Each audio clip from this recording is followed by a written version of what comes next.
అయితే ఈరోజు ఒక సూత్రం, ఒక అద్భుతమైన సూత్రాన్ని నీకు చెప్పాలనుకుంటున్నాను. అదేమిటయ్యా అంటే, నువ్వు కలిగి ఉన్న సమస్య అది ఎంత తీవ్రమైనదైనప్పటికీ, అది నీకు ఎంత అసాధ్యంగా కనిపిస్తున్నప్పటికీ, నా దేవుడు దాన్ని సాధ్యపరచగలడు. నా దేవుడు నీ సమస్యకు పరిష్కారాన్ని ఇవ్వగలడు. అంతేకాకుండా ఒక విచిత్రమైనటువంటి సూత్రాన్ని, సత్యాన్ని మీకు తెలియచేయబోతున్నాను. అదేమిటంటే, నువ్వు కలిగి ఉన్న సమస్యకు పరిష్కారము వాళ్ళు ఏమైనా సహాయం చేస్తేనండి ఈ సమస్య తీరిపోతుందండి. వీళ్ళు ఏమైనా సహాయం చేస్తే, వీళ్ళు ఒక మాట చెబితే, వాళ్ళు కాస్త ఆర్థికంగా సహాయం చేస్తే అని చెప్పి వాళ్ళు ఏమైనా చేస్తే, వీళ్ళు ఏమైనా చేస్తే, వాళ్ళు రికమెండేషన్ లెటర్ ఇస్తే, వాళ్ళు ఒక ఫోన్ చేస్తే నా సమస్య తీరిపోతుందండి అని నువ్వు అనుకుంటున్నావు. కానీ వాస్తవంగా నీ సమస్య తీరడానికి దేవుడు ఎక్కడ జవాబు పెట్టాడో తెలుసా మీకు? నీ ఇంట్లోనే పెట్టాడు. ఎక్కడ? నీవు కలిగున్న సమస్యకు పరిష్కారము నీ ఇంటి బయట లేదు.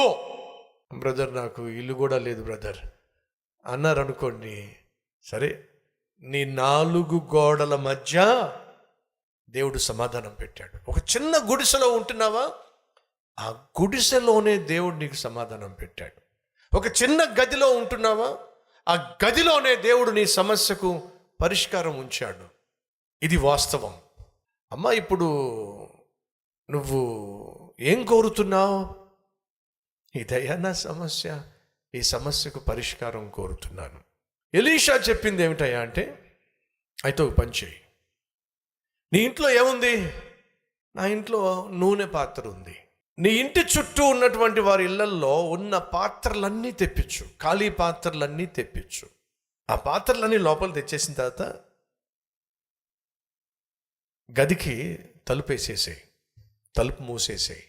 నీ ఇంటిలో ఉన్నటువంటి నూనె పాత్ర ఏదైతే ఉందో, ఆ నూనె పాత్రలో ఉన్న నూనెను ఖాళీ పాత్రల్లో పోయి, అలా ఖాళీ పాత్రలన్నిటినీ నువ్వు నింపేసేయి.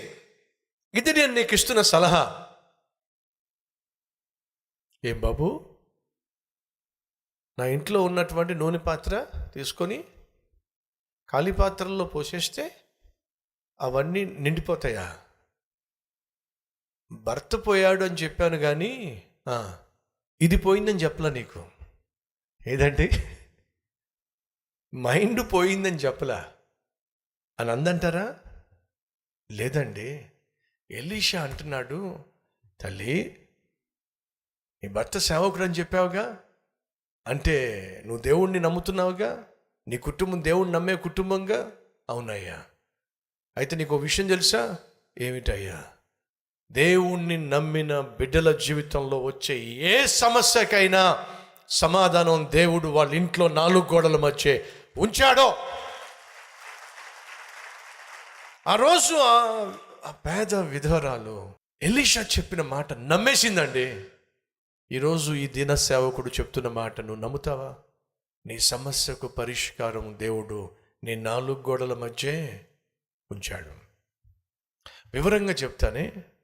ఇప్పుడు ఆమె వెళ్ళింది, తన కొడుకులను పిలిచింది, ఇంటి చుట్టూ ఉన్నటువంటి పాత్రలను పట్టరమంది. వాళ్ళు పాత్రలు పట్టుకొచ్చారు. తన చేతుల్లోనికి ఉన్న ఆ నూనె పాత్రను తీసుకుంది. విశ్వాసముతో ఆ పాత్రను చేతిలో తీసుకొని ఆ మొదటి కుండ నింపే ప్రయత్నం చేస్తే అద్భుతము జరిగింది. మొదటి కుండ నిండిపోయింది. ఇదేమిటి? ఉన్న కొద్దిపాటి నూనె కాస్త ఇంత పెద్ద పాత్ర నింపేసింది ఏమిటి? 2వ పాత్ర నింపింది, 3వ పాత్ర నింపింది. మొత్తం ఇంటి నిండా ఉన్న పాత్రలన్నీ నిండిపోయినాయి. తన ఇల్లు ఖాళీగా ఉంది, తన గుండె ఖాళీగా ఉంది, తన పర్సు, తన చేతులు ఖాళీగా ఉన్నాయి. కానీ దైవజనుడు చెప్పిన సూత్రం ఏమిటంటే, అమ్మా, దేవుని బిడ్డలమైన మన జీవితంలో వచ్చే ప్రతి సమస్యకు దేవుడు సమాధానం మన ఇంటిలో 4 గోడల మధ్య పెట్టాడు తల్లి. ఇది వాస్తవం. తెలుసుకుంటే చాలు. నమ్మింది, వెళ్ళింది, విశ్వసించింది, విధేయత చూపించింది, విజయాన్ని సాధించింది. ప్రియ సహోదరి సహోదరులు, ఈరోజు ఒక ప్రశ్న వేయాలనుకుంటున్నాను. నువ్వు కలిగి ఉన్న సమస్యకు పరిష్కారం ఎక్కడుందో చెప్పు. బ్యాంకు వాళ్ళు లోన్ ఇస్తే పరిష్కారం తీరుతుందండి అంటే నీ సమస్యకు పరిష్కారం ఎక్కడుంది? బ్యాంక్ వాళ్ళ దగ్గర ఉంది. నీకున్న కష్టాలు తీరిపోవాలంటే ఒక ఎంఎన్సి కంపెనీలో ఏదైనా ఉద్యోగం వస్తే నా కష్టాలు తీరిపోతాయండి. నీకున్న ఈ ఆర్థిక సమస్యలు మా మామయ్య గారు పొలం అమ్మే డబ్బులు ఇస్తే లేరంటారా ఇలా చెప్పేవాళ్ళు? ఖచ్చితంగా ఉన్నారు. కానీ నేను చెప్తున్న సమస్యకు పరిష్కారం జాగ్రత్తగా వినండి. ఆమె ఏం చేసింది? తను సమస్య కలిగి ఉంది, ఆ సమస్యతో ఇంటిలోకి వెళ్ళింది, తలుపు వేసేసుకుంది. తలుపు వేసేసుకున్న తర్వాత ఆ 4 గోడల మధ్య తాను ఒక అద్భుతాన్ని చూడగలిగింది. ఇప్పుడు మీ బైబిళ్ళు తెరవండి, లేక మన బైబిళ్ళు తెరుద్దాం. మత్తయి సువార్త 6వ అధ్యాయము 6వ వచనము. నీవు ప్రార్థన చేయునప్పుడు నీ గదిలోనికి వెళ్ళి, ఏమిటట? నీ గదిలోనికి వెళ్ళి ఏం చేయాలి? తలుపు వేసి రహస్యమందున్న నీ తండ్రికి ఏం చేయాలట? ప్రార్థన చేయుము. రహస్యమందు ఉన్న ఆ దేవుడు ఏం చేస్తాడు? చూసి నీ ప్రార్థన ఆలకించి ప్రతిఫలము ఇస్తాడు.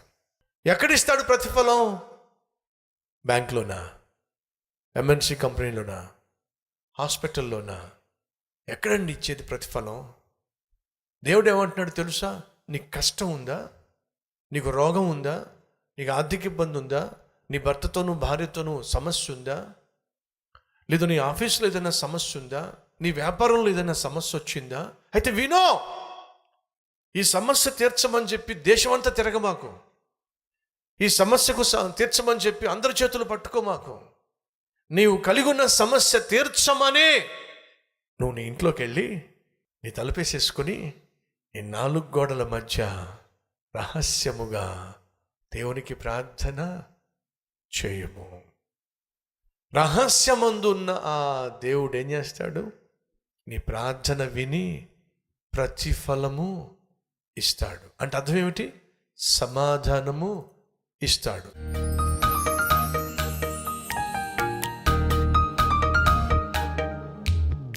ఓ విలువైన పాఠాన్ని మీరు మాకు నేర్పించారు. నా సమస్యలన్నిటికీ పరిష్కారం మా 4 గోడల మధ్య పెట్టావు నాయన. మా ఇంట్లోనే సమస్యకు పరిష్కారం ఉంది, అది మోకరిస్తే చాలు సమస్యకు పరిష్కారాన్ని మేము పొందుకోగలం. మోకరించే మనస్సు మాకు దయచేయి నాయన.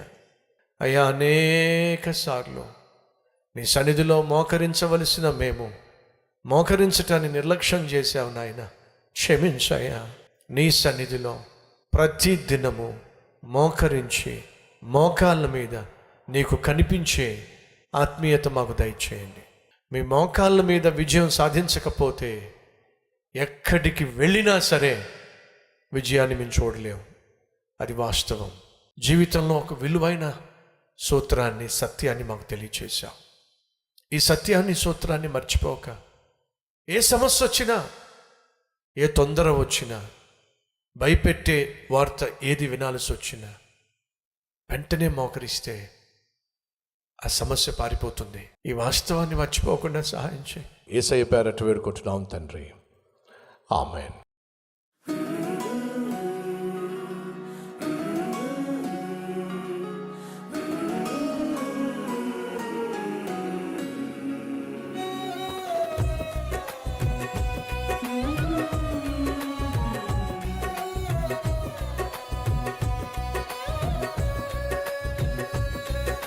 ఫ్రెండ్స్, ఈరోజు అందించినటువంటి క్లుప్త సందేశం మీకు ఆశీర్వాదకరంగా ఉంటే లైక్ చేయండి, 10 మందికి షేర్ చేయండి.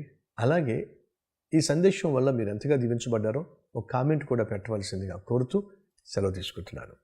Have a blessed day.